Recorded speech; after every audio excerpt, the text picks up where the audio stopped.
हमारे साथ मौजूद होंगे शाहिद साहब हमारे साथ मौजूद हैं। क्या शाहिद साहब मुझे सुन सकते हैं? अस्सलाम वालेकुम। जी वालेकुम अस्सलाम। सर क्या हाल चाल हैं आपके? अल्हम्दुलिल्लाह बिल्कुल खैरियत। सर मुझे ये बताइए कि पाकिस्तानी इकॉनमी को इस वक्त हम देख रहे हैं, सूरत हाल बड़ी तेज़ी से बदल रही है। कहीं फ्यूल प्राइसेस का जिक्र होता है, कहीं इलेक्शंस की तारीख का होता है। क्या कहेंगे, किस तरफ को मामलात जा रहे हैं? बहुत शुक्रिया आपका। देखिए सूरत हाल ये है कि जो 9 महीने का हमें IMF का कर्जा मिला था जी। वो एक हिकमत अमली थी और उसमें हुकूमत पाकिस्तान और IMF भी शामिल था। जी। वो ये था कि ये कर्जा 9 महीने का 12 अप्रैल तक वैलिड है और उसके बाद जो है पाकिस्तान एक बहुत लंबी मुद्दत का बड़ी रकम का कर्जा IMF से लेगा, जिसकी शराइत इंतहाई कड़ी सख्त होंगी, जो सलामती के लिए भी, मईशत के लिए भी और आवाम के लिए भी ख़राब हो सकती हैं। चुनाचे हिकमत अमली ये थी कि IMF इस दौरान में 9 महीने में जो 3 किस्तें हमें देनी है उसमें कोई बड़ी रुकावट नहीं डालेगा ताकि अगले कर्जे के लिए कुर्बानी का बकरा बनाया जा सके। जी। तो ये तो सूरत हाल हो गई उसकी। तो IMF को हमने देखा कि पहले वो कहते थे जी आप पेशगी शराइत करें, अब के उन्होंने पेशगी शराइत की बात नहीं की बल्कि मुस्तकबिल की तरफ तवज्जो दिलाई और ये कह दिया कि जी आपकी मईशत को संगीन ख़तरात लाक हैं, ख़तरात चैलेंजेस हैं और आपको ये इस्लाहात करना होंगी जो माजी में तो हमने कभी की नहीं है। तो अब मैं ये सोचता हूँ कि हम हुकूमत और हम आखिर चाहते क्या हैं। मैं ये बात कर रहा हूँ आपकी खिदमत में कि देखिए सबसे पहले आप टैक्स रेवेन्यूज़ को देख लें। अब मैं ये कहता हूँ कि जो हमारे रेवेन्यूज़ आ रहे हैं उसमें आप सूबों को हिस्सा दे दीजिए, वो तो कानूनन देना है। उस बाद जो रकम बचती है उससे कोई 2400 अरब रुपया सूद की मद में हमें ज़्यादा अदा करना है। जी।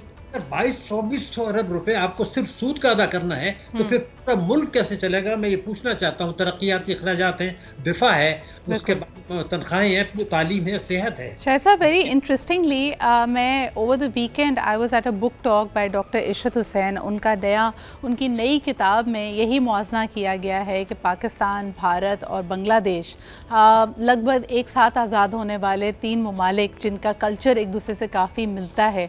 और उन्होंने कहा कि अगर हम पाकिस्तान को उनकी टाइमलाइन के मुताबिक वो 2 हिस्सों में बांटते हैं, यानी 1947 जब मुल्क आज़ाद हुआ all the way till the 90s, जब उन्होंने कहा कि मुख्तलिफ हमारे सामने सियासी और दूसरी मुश्किलात आ रही थी लेकिन our economy was continuing to grow.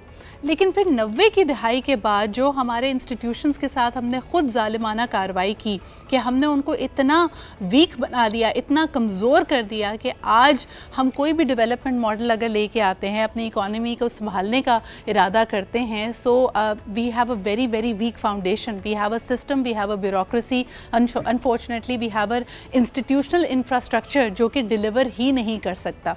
आप समझते हैं कि अभी भी आपकी नज़र में ये कर्ज़े का इतनी बड़ा उसका हजम होना इतना बड़ा मसला नहीं है जितना बड़ा इशू हमारे इंस्टीट्यूशंस का कमज़ोर होना है?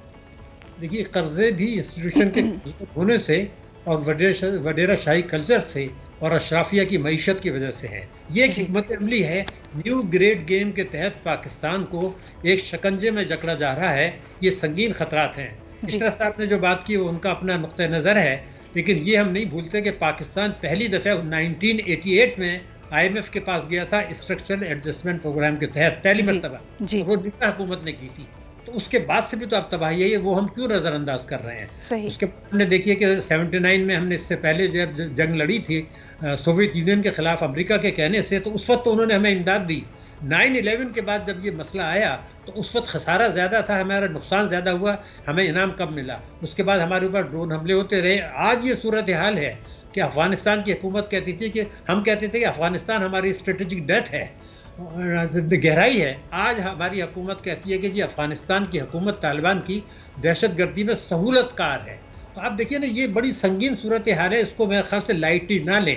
ये मैं बात इसलिए अर्ज़ कर रहा हूँ कि मुकाबला अगर करना है, आज की तारीख में भारत का जो पॉलिसी रेट है, डिस्काउंट रेट, वो हमसे जो है वो 3 गुना है, उनका ग्रोथ रेट हमसे 3 गुना है और हमारे यहाँ महंगाई जो है उनसे 4 गुना है। ये वो सूरत हाल है कि हम नेगेटिव क्यों जा रहे हैं, ये भी मैं आपको बता दूं। देखिए आप जब टैक्स की रेवेन्यू बढ़ाना नहीं चाहते, निगरान हुकूमत ने ये प्रोग्राम बहाल होने के बाद बार बार कहा जी बिजली की चोरी, स्मगलिंग के खिलाफ हम क्रैक डाउन ले रहे हैं। उन्होंने ये नहीं कहा कि टैक्स चोरी के खिलाफ जो क्रैक डाउन है वो कर रहे हैं, क्योंकि नहीं कर रहे हैं। कोई 4000 अरब रुपया टैक्सों की चोरी है बजट तकरीर में भी पहले कहा गया था 3000 अरब रुपए हम वसूल करेंगे, एक पैसा नहीं किया। 1100 अरब रुपए के नाजायज़ असासे हुकूमत के इल्म में है चोरी के, वो उस पर भी हाथ नहीं डाल रहे, हालांकि कानून मौजूद है। तो ये भी कुछ हो रहा है। आर्मी चीफ की पूरी कोशिशों मावनत के बावजूद अगर आप देखें, मैं अगर एक एक फिगर आपको दूं तो हैरान हो जाएंगे। हमारे रुपए की कदर 12 जुलाई को एंड देन हम इसी के साथ साथ देखते हैं कि इंटरनेशनली जो प्रेशर्स हैं वो अपनी जगह हैं। बहुत शुक्रिया, शाहिद हसन साहब हमारे साथ मौजूद थे। It is a very important subject and we have to yet see कि ये सूरत हाल किस तरफ को जाएगी।